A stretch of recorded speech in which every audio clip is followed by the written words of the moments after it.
volta para o segundo bloco de Sobriedade Sim, hoje com a Sandra Maria, falando a respeito dos embaixadores da prevenção. E Dom Irineu fez a pergunta. Como é que é a pergunta, Dom Irineu? Por que ela selecionou estas virtudes que ela já elencou? São seis? E não São outras, seis. Que existem outras bonitas. Sabe por quê, Dom? Pra gente não pirar. Porque nós descobrimos que o ser humano é pleno de virtudes.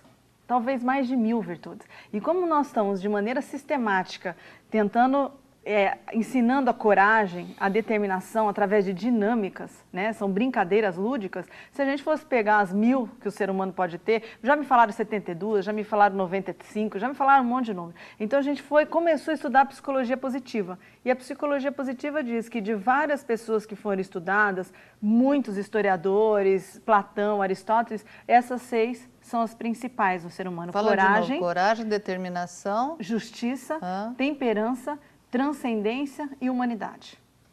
E a veracidade, assim, porque se não é verdadeiro, parece que nada...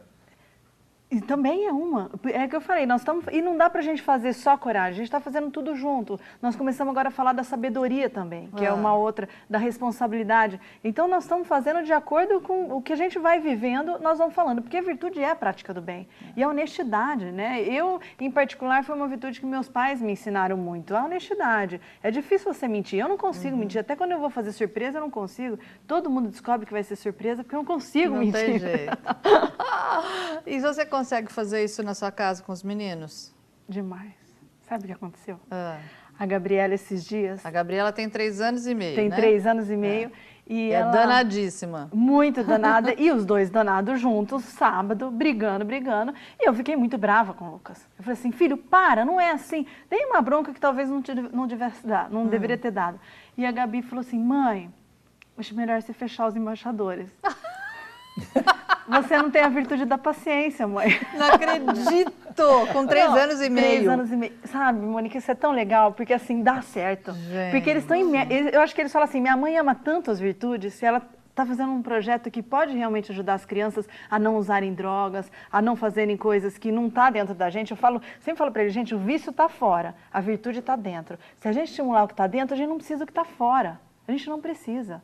Então, eles estão entendendo isso. Tanto que esses dias eu fiz uma coisa muito errada. Eu parei na farmácia e quando eu parei na farmácia, meus filhos desceram juntos. Eu falei assim, olha, agora a mamãe tirou o cinto, a mamãe tirou o cinto, depois vocês colocam. Na hora que o Lucas foi tentar colocar o cinto, ele não conseguiu. E eu falei assim, filho, nossa casa está ali. Vai sem. Muito pertinho, né? E ele falou assim, mãe... A determinação, você não trabalha nos embaixadores? Você não está determinada a botar o cinto? Sabe? E eu acho, sabe, Dona Irineu, isso é muito importante, todo mundo que está assistindo entender a importância da família. Porque se não fosse esse comentário do Lucas, esse da Gabriela, ou do Beto, o meu esposo, porque quando eu decidi fazer os embaixadores, eu falei assim, vamos fundar os embaixadores. E a gente precisava fazer numa escola, porque é um projeto piloto, a gente não está copiando e colando de lugar nenhum. A Canaleta das Virtudes, a Caverna de Platão, que é uma outra dinâmica, não tinha lugar nenhum. A gente fica criando, em cima das virtudes. E aí o meu marido, eu cheguei numa escola de 50 alunos e falaram, ai, que lindo projeto, mas não me interessa. E eu cheguei em casa chorando. E eu nunca vou esquecer, meu marido bateu no meu ombro e falou assim, peraí, mas a virtude da determinação é uma, você vai chorar no primeiro não? E aí eu fui na segunda escola, 380 alunos, e eu falei assim, então eu vou cada vez na maior. E falou não também. E eu não chorei, ele falou assim, mas você não vai desistir, né? Foi aí que nós fomos no São José. E os salesianos aceitaram. E agora, como é que você faz no São José? Você vai todas as semanas lá? Como é que Todas as semanas. Funciona? O que está acontecendo, né? A gente entende que o sistema educacional, ele está há muitos anos como ele está. Então, nós não temos problema nenhum nos salesianos. Só que a gente sente que não tem mais carga horária. Tem muita matemática, tem muito português, muita física. Então, o que a gente combinou esse ano? Tinha um tema lá muito pertinente no 3º ano, que era passar no vestibular. Esse é um tema que todo mundo do 3º ano queria. Então, a gente fez uma dinâmica semana passada, em que a gente falou da virtude da coragem para passar no vestibular. Mas sempre com dinâmica, não é uma aula expositiva, o que é coragem, como trabalhar a coragem, eles têm que vivenciar. Entendi. Então a gente brincou, sempre com ludicidade, a gente brincou que foi um consultor que os salesianos tinham contratado para ver se os alunos tinham aprendido bem a prova, estavam estudando para passar na Unicamp no final do ano. Então vocês estão fazendo desde as crianças até o 3º colegial. Até o 3º colegial. Que legal. Até o 3º colegial. E eu acho incluindo que... os Não, pode falar. incluindo os educadores, eles são treinados também, os educadores? Dona Irineu, os educadores é o mais difícil. Por quê? Porque os salesianos, eles têm os horários certinhos da entrada e saída dos professores, e aí eles têm que ficar um pouco a mais. Mas com muita virtude, eu tenho certeza que vai chegar a hora certa.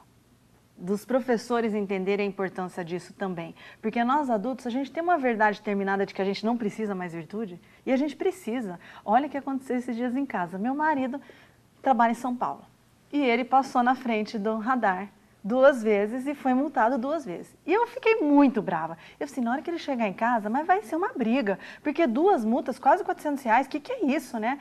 Fiquei brava. Aí me veio uma sensação assim, peraí, você está falando de virtude, a temperança é uma que a gente começou a estudar agora.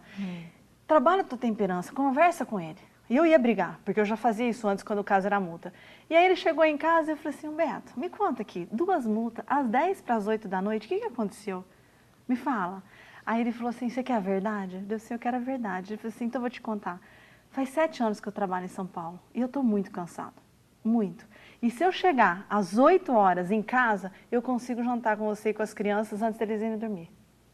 Dona Irineu, eu catei a multa, falou assim, deixa que eu pago. Não, porque eu ia brigar, mas ele tinha um porquê. E um pai do salesiano falou pra gente, se eu tivesse entendido e vivido a temperança antes, provavelmente eu ainda estaria casado e meu filho não faria uso de drogas. Ah, que legal. E é o Você sonho sabe que Deus tem pra gente. Sobriedade é filha da temperança, viu? Então você, aos poucos, coloca lá a sobriedade, viu? Muito bom. É verdade, é verdade. A sobriedade é o indivíduo que tem autocontrole em tudo. Na comida, no sono, no esporte, no estudo, no trabalho, no sexo, do dinheiro, né? E São Pedro já dizia, sede sóbrios. Sim. Sede sóbrios, né? Hoje vocês são em muitos embaixadores? Nós somos em 10 diretores e um educador. Nós começamos dessa maneira. Mas efetivamente o tempo todo trabalhando sou eu e um educador, que a gente está nos Salesianos, nós vamos, chamou, nós vamos. Tem alguma ONG, eu quero que você venha falar de virtude, nós vamos. Quais são os dias que você está mais disponível para ser chamada em Lins? O dia que o senhor quiser, nós vamos lá, só marcar. E agora eu lancei um outro livro, vou lançar, que chama Lá na Cidade de Deus. Então peraí, que você vai falar já depois dos comerciais de novo. Toda hora tem que parar com um assunto gostoso no ar, para você ficar aí esperando a gente, não sair.